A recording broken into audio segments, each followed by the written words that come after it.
Matrix, where every week we bring content to those who are not afraid to explore what it means to unplug from a reality that has so many people completely dependent on a system, or they fight so hard to hold on to its limits.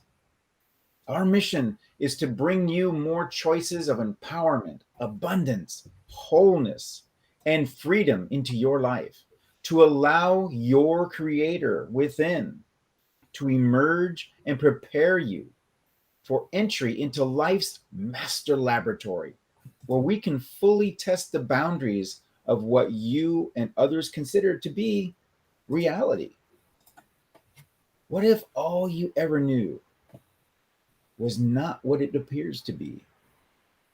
What if we could expose to you that it's infinitely, infinitely more? Well, thanks for joining us on episode 54. The scientific evidence shows that the past is just an illusion, and get your notebooks out because this is a big one. That's right. And all we can be certain of is right now. So let's capture this moment by telling us in the comments where you're tuning in from today. Tell us the city and the country. And if it's your first time, please just go ahead and also drop a hashtag first time in the comments so we can properly greet you after we're done.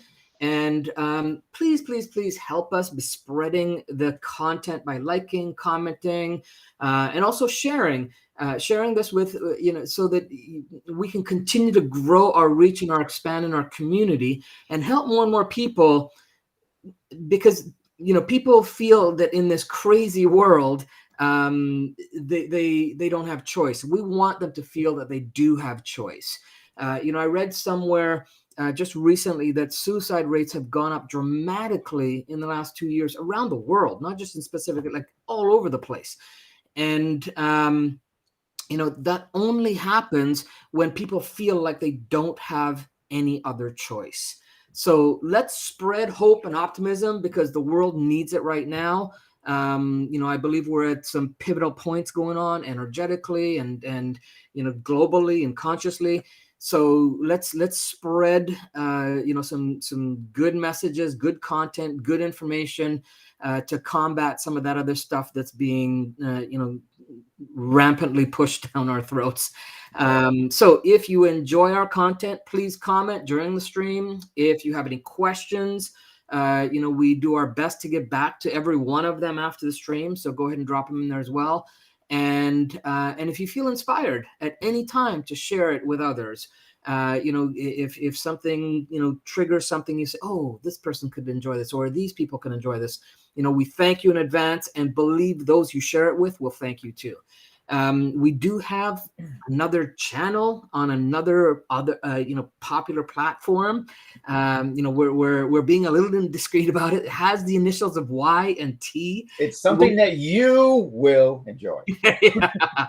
We won't mention anything other than the initials, and say that we do have additional and exclusive content at YT, that's the initials.com / the Infinity Matrix. Please head over there after the stream. If you're not already watching from there, make sure that you subscribe, hit the bell, and check out the massive amount of growing content that we have there for you. Yeah. So, let's look at say a hello to a couple of people before we get started. So, Demetrius is on, Mary, Maria, Corey. It's great. And Andrea, is that Andrea? Yeah. Awesome. Okay. Good. Josephine, there she is. Okay, we've been waiting for you. And so lots of familiar faces and some new ones as well, and that's what we love to see. We are creating a family of expansion. So as you listen to my words, you probably think that this moment, right now, is what is happening. The present moment feels special. It is real. However, as much as you may remember the past or anticipate the future, you live in the present. And of course, the moment during which you hear my voice is no longer happening. This one is. No, this one. No. This one is happening. In other words, it feels as though time flows in the sense that the present is constantly updating itself. We have this deep intuition that the future is open until it becomes present, and that the past is fixed. As time flows, this structure of fixed past, immediate present, and open future gets carried forward in time. This structure is built into our languages, our thoughts, and our behaviors over and over and over again. But a French philosopher, Maurice Merleau-Ponty, he argued that time itself does not really flow, and that its apparent flow, apparent, is a product of our secretly putting into the river a witness of its course. That is, the tendency to believe time flows is a result of forgetting to put ourselves and our connections to the world into the picture. Merleau-Ponty was speaking of our subjective experience of time. And until recently, no one ever guessed that objective time might itself be explained as a result of those connections. Time may exist only by breaking the world into subsystems and looking at what ties them together. So, with this in mind, physical time emerges by virtue of our thinking of ourselves as separate from everything else. Gary, where have we heard this before? Classical time must also have a notion of duration, what physicists call a metric, so that we can tell how far apart in time events are from one another. So to say that an Olympic sprinter can run as fast as 27 miles per hour, that's damn fast, we need to have a measure of what an hour is. Like the order of events, duration is observer independent. Let me give you an example. If Alice and Bob leave school at 3 o'clock, go their separate ways, then meet back at home at 6 o'clock, the amount of time that has elapsed for Alice is equal to the amount of time that has elapsed for Bob. What was it? Did Alice experience her 3 hours the same? Did she accomplish more within that span than Bob? If so, is she more productive than Bob? Or breaching the time barriers more efficiently? Or did she simply just shift? I just want to just quickly intercept here, Russ. So I don't know if you know, there was an experiment, and I'm trying to think of when it happened, but there was an experiment where they took two clocks. One they kept on the ground, and they were synchronized. The other one they put in an airplane and took it around the world. Right. They were both initially set at the same time. And when they found was the one that went around the world came back, it was slightly off from the one that was on the ground. Now, it's very minimum, but you think about over time how that spread starts to happen. Right. So which clock was correct? They both were. Right? Aha. Yeah. Exactly. And, and I'll get into that in a little bit too, is that, and they've been able to take that experiment even further now that we can go into space. Yeah. Because in that case, you also have two extra variables you have the variable of speed, and you Motion, have the right? variable of altitude, Yeah. further away from the mass. From the And gravitational as pull, yeah. Einstein said, is, he merged space time. Hmm. So, and that and it the illusion of that time is certainly real. But the question is what we mean by the word time. And it may surprise you that physicists don't have a very simple answer. Trust me. this this has been a hard segment to put together. But they don't. They argue about it all the time. They actually have symposiums only on time. Yeah. Not that they're late, but symposiums, they On are on time. about time. But it's about time. Thank you. so, Around so the not topic of time. so, so not to mention the line of philosophers going back a few centuries, Hmm. who, I mean, some beautiful, beautiful poetry and theories way the heck back. So, but it's fair to say that in one sense, it's a ridiculous idea to say time doesn't exist when we have such a profound experience of it. After all, I mean, and second of all, we're talking about it constantly. We couldn't get through the day without discussing or referring to time. Today, Gary and I are going to challenge your beliefs. We're going to challenge them. But first, I want to give you just a little bit of a history how we came to be and think this way. Then we're gonna blow your mind. We're going to blow your mind. Exactly. So, Newton's explanation of time may seem old hat to us now, but a moment's reflection reveals how astonishing it is. Its many features of order and continuity, duration, similarity, flow, and the arrow are all logically detachable, yet they all stick together in the master clock that Newton dubbed time.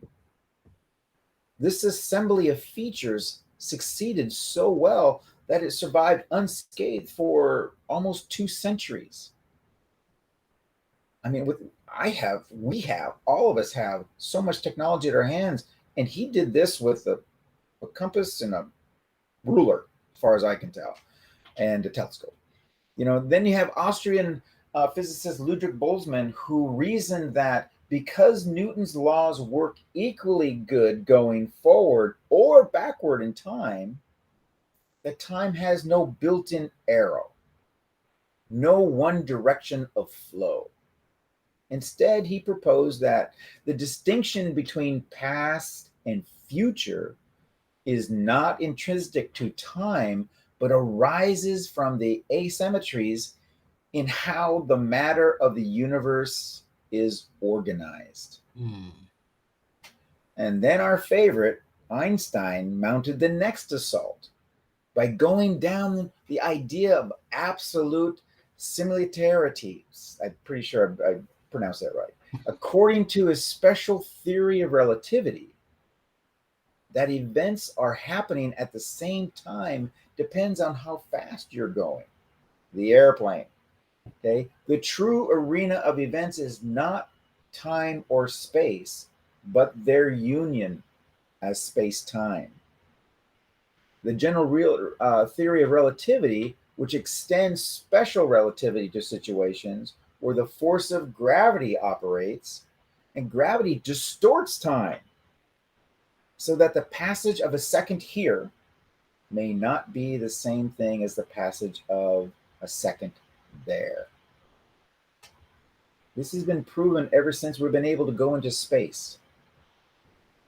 There was before going with the airplane, Gary. There was also one where they had a similar thing, but somebody climbed a mountain and they Okay. experienced similar. But airplanes can get much higher, so Mhm. the higher we go, the more change that we're seeing.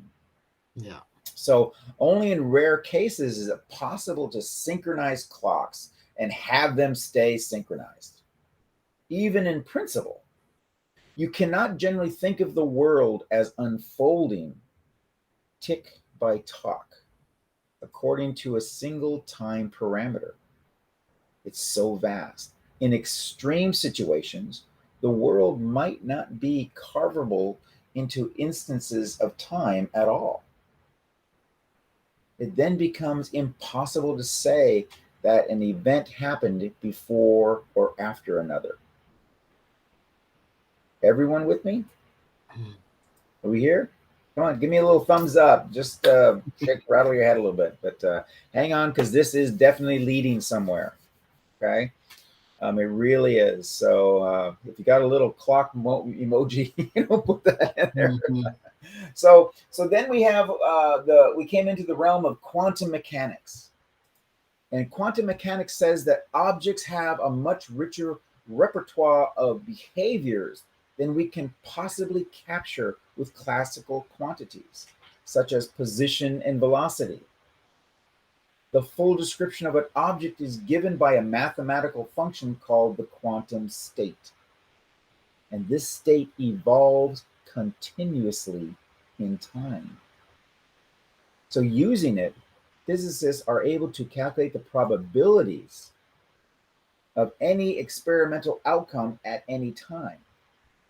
So, if we send an electron through a device that will deflect it either up or down, quantum mechanics may not be able to tell us with certainty which outcome to expect.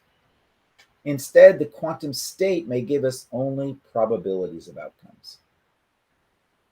Okay, so let's go back to Einstein a little bit. So, Einstein believed that you right now have been dead for trillions of years. My condolences. Gary, you're looking very fine. Thanks. You really are. And but that you also haven't been born yet. But everything that happened to you, if you could get the right perspective on the universe, that you could see it all at once. The notion is that only the present is real.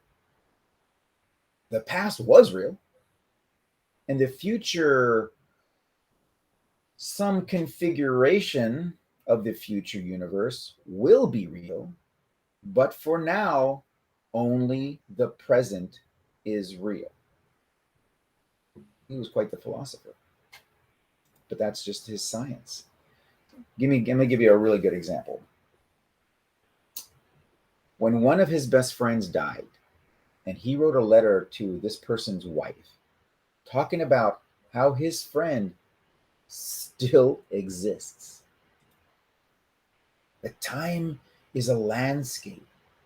And if you have the right perspective on the universe, with all of it laid out in front of you, all past, all present, and future as a whole thing, he said, your husband and my friend is just over the next hill. He's still there. We just can't see him from where we are now. But we are on this landscape with him, and he still exists just as much as he ever has. It's like being in a house and the person's just in the other room. They still exist. It's like you just have to go in another room. You have to know how to get to that other room. There's a thin veil between all the different layers of what we call reality, right? Exactly. And that's why the past is an illusion. Okay, so all right, shake yourself out because it's demo time. All right, so I'm going to give you all a great demonstration. And mind you, this made Gary very nervous because you're going to do what? You're going to try and explain this? It didn't involve tech, so I thought it was Okay. okay. All right. Unless this is your version of tech, then I'm. Yeah, this is about as techie as I get. Okay. All right. Now, I put a reminder on the page for everybody to go back and watch episode 21 where we talked about the block universe. Okay, so I really want you to pay attention. Okay, write down your notes, but this here represents the block universe. Okay, and it has all these little segments of time. These segments represent segments of time in your reality. We're only talking about your reality, your universe. We are honored to be shared with you, but this is you. This universe is sitting on this plane. Can't get my camera to show it quite the way. Let me see if I can get it. It's sitting on there you go. Sitting on this plane of existence. Okay? Got it? Now, in Einstein's stories, there are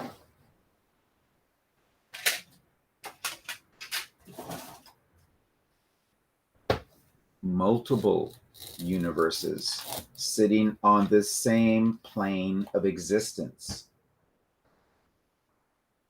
This one is where his friend died. This is the one over the hill where his friend is still alive. These two, and there are billions of them, these two are so, did I say so? So similar. They're so similar that we can take a segment of time from this one and interchange it with this one. And you would probably not even notice the difference. They're so similar. And that this is happening so fast. You're all with me? Gary, feel free to pop in anytime. So yeah, it's another way to think about it is like, when you're driving a car down the road, you're going so fast, all the micro adjustments you're making is putting the car in a completely different place every single moment. Exactly. Well, we're doing that with reality. So these are all existing and running similar programs. Now, mind you, there are millions of these. Through thought alone, you can and do transfer consciousness from one to another, to another, to another, shifting all at the exact same time, at the exact same moment, although slightly different. And I say different and not better and not worse, because your thoughts determine that. Your thoughts determine, am I staying here? Am I going here? Am I going here? Am I going here? Which one am I going to take? These are all slightly different realities. Your thoughts determine that. And that's why the infinity process was developed, to help you control the direction of where your thought patterns are going. So you can have this thought here. Okay, this thought is at a particular moment of time. This is an intention that you have. Now, what the infinity matrix does, it says, I see your intention. I recognize the intensity and the emotion and the power and the energy behind this intention. Let me find, this one will work. And then your consciousness shifts. Your consciousness shifts through motion with timeless, static, parallel reality frames and billions of times per second. That shifting of your consciousness through these frames called parallel realities causes and creates the experience that we call space-time. Now I'm really going to blow your mind. This is what synchronicity is all about. Mm-hmm. It's all about the shifting. Yeah. Okay? So, synchronicity, the universe shifts you to this one as something slightly different, and you go, huh, that's synchronicity. Yeah. Okay? It's the universe's communication that reality is shifting and is about to, or is shifting, or is about to happen, or is happening, or has happened. Yeah. That's what synchronicity is. And that's It's all of what Sync communication. Portals, the Sync Portals Master Lab is about. How do you notice where those sync portals are to have you shift into alternate realities in alignment with your truest core? So yeah, that's perfect. Yeah. Okay? So, and this is just simply happening moment after moment after moment after moment Mhm. after moment after moment after moment after moment. So However, what you don't so much understand, more than you guys would ever. It's like so much more this is than the you could ever simplest way that I could figure out. I spent days trying to figure out how I can show this to you. Mm-hmm. Okay, so what is causing this? This is the test. What is causing this? Put it down in the thoughts. Or the damn. Put it down in the comments. What is causing this shift? I already told you. Put it in the comments. One word, maybe two. What causes this? Come on. You can do it. Thought. Thoughts. There you go, Martha. Nice. Ooh, if I Thought. if I could put bells and emojis on there, I would, Martha, but I don't have that ability. Synchronicity, thoughts, Okay. Marina. Synchronicity is the communication. Yeah. Thought happens first. Okay. Mhm. That is synchronicity is communication to you. Shifting our awareness. Yes, exactly. This is what it's all about. This is why your thoughts are so powerful. Yep. Demetrius says thoughts, feelings, words, action. Exactly. The Yep. formula. Thank you very much. So, this could be, I'll take this just one step further, Gary, and please step in if you can think of something. Let's say, for example, this is a very, very basic example. This is your path, your reality to greatness. Okay. And this is your path to poverty. Okay. Some two extremes. Okay. So what do you have to do if you're here to get to here? There's only one thing you have to do. Read the comments. The answer's right there. Okay. You shift your thought process and let synchronicity do the work for you. Synchronicity will guide you where you're going to go. Okay. This works whether it be for wealth or abundance. This helps or works whether it be for health, this and happiness, relationships. This all works. This is your world, so there's really nothing that this won't work for. It's just the control. It's getting the right energy, the right thought process, the right intention that is talking to that universe and telling the matrix, oh, this is what I want, not what I don't want. If you are telling the matrix that I hate being poor, I hate being poor, I hate being poor, I hate being poor, I hate being poor, it's going to go poor, poor, poor. I'm getting the energy of poor, so we're just going to keep you there. But I'm abundant, I'm abundant, I'm abundant, I'm abundant, I'm abundant, I'm abundant, I'm abundant, I'm abundant. Oh, hey, I am abundant. That's how it works. Okay. We can make this more complicated if it'll make you feel better. But that's how it works. That's how it happens, guys. Okay. And Gary, I think Saturday's rabbit hole is going to be really hopping.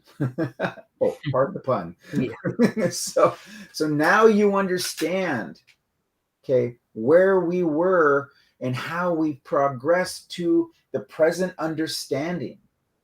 Time is this. Time is a side effect. Space and time are side effects. The tick of the clock. If you're looking for a frequency, it's what we call a Planck length. And the Planck length was developed by a guy by the name of Max Planck. And the Planck length is the time it takes the speed of light to cross the length of a plank. And it's the tick of the clock. It's a frequency of time. So basically, we're saying as we raise our frequency, we see more information, more frames from this section because of its holographic nature. This rise in frequency allows you to live more in the now, where less time is created and less time is experienced. The more you live in the holographic now, the more you understand that everything, everywhere, every when is already just here and now. And the more you perceive this, the more you experience, and the less you have to create the experience of time. Because you're not creating as many details and are not looking at things more holistically, it's all at once, which requires less of an experience of time in which to experience it. And so when you segregate things out and compartmentalize them, you create many, many, many, many, many, many details. That's a lot of work.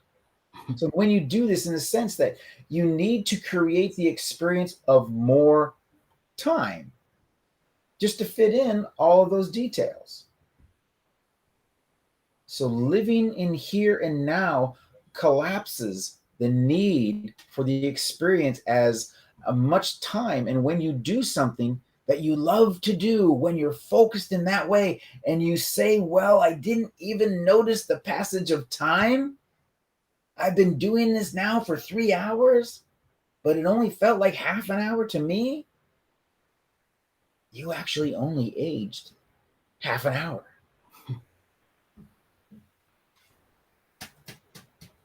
This is what Alice did in my first example. She's actually younger than Bob. Thus, what you're simply doing is you're reconnecting with a consensus reality, a sense of time flow, of jumping over jumping over time to 3 hours later to reconnect with them and catch up and harmonize with them. But you only age half an hour when everybody else aged 3 hours. That's the secret to longevity. I know I may have blown your mind a little bit, but that's okay. Take some time, absorb this, possibly rewatch this stream, and jot down some questions. If you're hesitant with all of this, simply come forth into this wonderful time of space reality, because it gives you a structure that helps you focus, which gives you the benefit of noting your progress. It's just a way, as an infinite creator, that you empathically feel your movement. You feel your progress, your evolution. So time as well as space are integral in this creative process that you're on. So rather than thinking so much about time, we actually encourage you to contemplate the idea of expansion instead. That things are constantly expanding. Even with this conversation that we're having now, we've taken thought beyond the normal limits that we have before. And we warned you guys the end of of the end of our first year. We said year 2, we're pulling out all the stops. You're primed. Now you're ready. So because of this, but you are now expanded more than when it was less 40 minutes ago. Okay, so we're going to be continuing this expansion thought on this Saturday's Down the Rabbit Hole. And as a matter of fact, I'm going to try something different. And Gary might not like this, but I didn't, because I didn't ask him. So we're going to try something new. So I want you to do, if you have questions regarding this, because I know this is big, it's really, really big. IM them to us, instant message them to us. Send us your question. Okay. Let's stay on topic, but send us your question. And just one per person. We'll select a couple of them and do our best to answer them on the show. But if we can't answer them on the show, you will get an answer. It just kind of depends. This is the first time we've done this. So, but that's it. That's it. Yeah. So it's one thing to get you to question your concept of time. In fact, most people are more than happy to get entangled in the mechanics and the arguments brought forth by, Merleau-Ponty, Boltzmann, Newton, Krauss, Dent, and even the all-famous Einstein. But when we get you to question and explore your past memories and whether they actually happened the way you think they did, or for that matter of fact, yes, if they even ever happened at all, right? This can bring up much more resistance, right? Okay. And the reason is because we've created an illusion where we think we had those memories. And then we hold on to them with some false sense of ownership of those experiences. And because of that, we are less willing to let go of or even consider that there's another another way to think about it, and nothing there really to hold on to. So if I were to ask everyone here, do you believe your memories to be yours? I mean, are they exclusive to just you? You'd probably say, well, instead of me assuming it, let me do this. I want everyone here to think of one significant memory that you have that you are absolutely confident that you've had. Okay, I want you to think about all the details. Don't put it in the don't do anything on the comments yet. I want you to think about all the details of where you were, when it happened, who you were with, what was actually going on, and any and all emotions that you experienced. Okay, now I'm certain that every one of you could conjure up at least one of those. So go ahead and tell me in the comments, do you believe that memory is yours, and at the very least, your perspective of it is exclusive to you? Okay, I want you to enter in the comments. I want you to enter, I love my memory. If it's a yes, if you believe it is yours and you own it, then it's isolated to just you. And I'm not certain if it's a no in the comments. Okay, so let me see what, and while you do that, let me share an illusion of a memory I've convinced myself happened for me, right? Because that's really all I can say that it is. And you'll understand why I phrase it that way a little bit later. Back in 1995, I went to Colorado to do a month-long training and certification in neurolinguistic programming. No, wait. Now that I think about it, this experience actually happened even further back. It was somewhere around 1990. Yeah, somewhere around 1990, when I was working for the Tony Robbins and Associates Center in Edmonton, Alberta. And, most of you know Tony Robbins, big professional speaker and a great change tactician on the planet. At the time, Tony had centers all around North America where we facilitated his programs just about every weekend to our local cities. All right. Tony would come into town, do live events, and then leave. And so the centers would then facilitate for people where they could then come to the center and do additional or follow-up trainings from what Tony came in to do. It was done with a combination of Tony teaching via video on large screen and intermixed with live interaction that we had with the audience to do exercises, to go more in depth on specific topics, and even to give one-on-one coaching with the participants. So on one of the weekends, we were taking participants through an exercise in matching and mirroring. And matching and mirroring is a skill that you learn in NLP, neuro-linguistic programming. But it was something that Tony taught as well, but he had different exercises. And if you want to know more about that or that topic, again, like Ross said, jump on down the rabbit hole Saturday morning, 8 a.m., and we can jam about it in more detail. The way you get there is, I don't think Ross has mentioned it yet, but it's you register for the Zoom link at hackingtheinfinitymatrix.com/rabbit hole. I'm going to put that in the comments, and I'm going to put it up on the screen so you can go there and register. Where's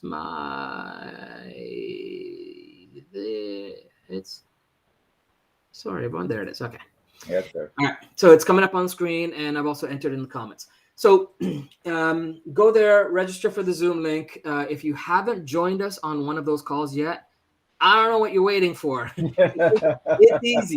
Register, get the link, jump on Saturday, 8 a.m. PST. And they're a lot of fun. So back to the seminar. So this 3-person exercise had to include 3 total strangers. So they had to be people that you didn't come to the workshop with or didn't know from any connection as best as possible, right? So for the exercise, person A had to choose a deeply powerful and emotional memory. Not to say anything about the memory or give any clues. They just have to think about it and then do their best to relive it for the duration of the exercise, okay, without telling the others what it was, what they were going back into the memory of. Person B had to observe all the aspects of person A going into the experience of that memory, and then do their best to replicate what they observed. So, they'd notice the breathing, the body posture, any muscle tension, tightness, looseness, specific motions they were doing, everything they could observe, and really just becoming a perfect match of that person. Okay. Person C's role was to observe A and B and then assist B in any adjustments and fine-tuning until they couldn't tell the difference, or any difference visually at least, between the two participants. Now is the exercise. So on this particular weekend, the number of participants was odd enough that I had to actually jump in and participate with one of the groups that I was assigned to. And on the first round, I was person B. I watched A do her thing. Then I did my best to match it. C made some fine tuning and adjustments. And then C asked me, again, never referring to A, right? C asked me to describe what was happening in the memory. I was able to say the exact name of the person in the memory with A, the person that was in that memory with A. I described the environment, right? I had a sense of the smells and even described her exact perspective. So it was like I was seeing through her eyes and noticing the things that she was noticing from her perspective. I actually felt as if I was having her experience for that short window of time. Okay, now remember, we had no prior conversation with each other. Okay, it was the first part of day one of the event. I think it was a 3.5, 4 day event, right? So it's not like there was a ton of group sharing where I might have picked up on some cues or some details, or but in 5 to 10 minutes, I was able to step into the reality of a memory she believed was exclusive to just her. Now, how's that possible? Right? Now, the crazy thing is, all right, and this is an exercise we will be doing when we get to, if we ever get around to a world where we can actually have live events, we'll do it, and we'll do it in large groups so you can all experience it. Because the crazy thing is that there was around 50 participants on this workshop, on this seminar. And everyone got a chance to be in each ABC role. And about 80% of the room had varying degrees of accuracy describing A's memory. Right? And I should mention that we did that seminar event every 3 to 4 months for 2.5 years that I worked there. And the results on that exercise was fairly consistent. So how does that happen? I mean, think about it. How does it happen? I mean, man, to unpack that, there's so many possibilities, right? So one is entertaining the idea that we're all one. Therefore, all experiences are shared in what's called the Akashic record, or collective consciousness. And the exercise allowed B to synchronize with the vibrations of A's memory, and therefore also had a version of that memory. Okay. Another possibility is that everything is happening, like Ross said, everything is happening in the now, all things, all times, all realities. And the exercise was like a key that opened up the door into a space-time, into a specific time, into a specific reality, into a specific event in the infinity of possibilities. Right? Now, ironically, some time ago in our past, okay, we as human beings developed the concept that maintaining and sustaining an illusion of linear reality would serve us. So from a self level, spiritually evolving life force level, we put in place an overriding reality template, right? A template that we could use as reference to confirm the reality we choose to have. We developed themes that we could fill with storylines that had selective sentences and phrases based on carefully chosen words that are inspired by signs and symbols and that are measured in one way or another to have or create meaning. It's actually something we go into in a lot more detail on the first day of the 7-day Art of Designing Your Reality program. And we call it the 7 mirrors of reality, right? When it comes to the memory, the latest research shows that at least 50% of what you think is your past isn't even truth.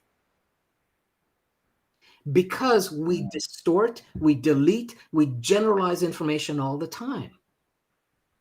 We know also that memory isn't just stored in the brain, but it is the brain is the gateway for memory. Wherever it's stored, okay? It's the gateway for that memory to come into conscious awareness. The old paradigm of thinking that your brain is just keeping all this stuff here, the memories of all yours, it's not. It's there's all kinds of evidence to show it's all throughout the body, different memories, different places. Okay, and each person is unique. So knowing that the brain that you have now is not the same brain you had 5, 10, 15, 20 years ago. So if the gateway changes, then the conscious awareness of the memories has to be different too. It had to have adjusted along the way, right? But memory is creative.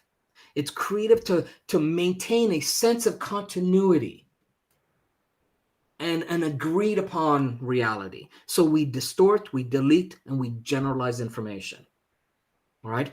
It's our way of reaffirming the emotions we're identifying with in the moment. Right? It confirms the life theme that we believe we're destined to live. It supports the stories we tell ourselves and others. It allows us to hold on to aspects of our identities that we feel strongly make up who we are in the moment. And when your past no longer serves you to be fully present in the now and lean towards moving into the future you desire, then it's time to create a different past. You're doing it anyways, right? So how do you specifically do it? Well, research shows that the mind does not know the difference between something vividly imagined or experienced and something that is actually happening. Right. So if you were to probe up the brain and get someone to imagine biting into an apple and vividly imagine that, and then actually doing it, the same pathways and same connections are being fired off. The same neurobiological pathways are fired off throughout your body, brain, and mind. Right. So you hack the system then, knowing that, by choosing more empowered experiences and actively practicing the full sensory experience through your imagination. You do this over and over until the body, brain, mind starts to have this as a new memory to slip into, like Ross said, slipping into that altered theme, that altered timeline. It slips into the and alters the theme, the stories, the common phrases you start to use, the words that you choose, the signs and symbols that impact you, and to match the new reality. Okay, in one of his programs, and one of it, I'm trying to think of which one it is because they all meld together for me. But and he probably does it in more than one. But in one of his programs, Dr. Joe Dispenza describes it like this. You have to become greater than the conditions in your environment in order to create change. Right? Or as we say, you first have to decide that you are greater than you think you are. Greater than the limitations that you bought into. And then decide to step into a desired future, making it so fully alive in your mind and body that you start to live and act as if that reality is happening now. Dispenza suggests, on many occasions, he suggests that you close your eyes and mentally rehearse new activities because the brain doesn't know the difference and doesn't distinguish real from imagined. So it starts to create those neural pathways, those neural connections, those habits, those experiences. And it's absolutely true, but there's an even more powerful and faster way. And that is to create scenarios when you can fully act out and role play those activities. So yes, mentally rehearsing and whenever possible, physically rehearsing it too. And by doing so over and over, you start to create a new memory that's in alignment and of the frequency towards more and more possibility and choice. And when you do this, you may find that you're stretching the boundaries of your reality, okay? And this can be uncomfortable. It can be strange. It can sometimes even be scary. But keep reconnecting with the knowingness that you are greater than all that. Stay the course, and you'll start to bring in that new reality with a new past to support your new now. And when you start to notice new opportunities, new experiences, and like we've talked about, synchronicities showing up more and more in your life, you will know you've shifted your reality and that you are no longer locked into the effects of the illusion of your past. So remember that your past doesn't have to equal the future. But your future doesn't have to be a result of the past you think you had. It's just an illusion. All of it is. Right? An illusion that you can navigate by being in the now, being present, and accessing your, what we call, choice convergence point, that place where all possibilities, all possible options in the infinity matrix exists. All right? And that's our stream for today, everyone. Okay. I told you we're going to blow your mind. All right. So thanks for joining us and sticking around. Oh, that was fun. All right. Please tell us in the comments what you enjoy about our streams, and if you want to have more engaging conversations, join us in Down the Rabbit Hole on Saturday 8 a.m. PST. As Ross said, you can also drop questions in here. We can bring over on Saturday. Again, going to hackingtheinfinitymatrix.com/rabbit hole, and just register for the Zoom link, and then join us at 8 a.m. PST on Saturday. Till next time, be well, everyone, and remember, we dare you to be exceptional. Implement these hacks and master the art of designing your reality. Thanks for sticking around for today. We really appreciate it, and we will see you on the next stream. Be well, everyone.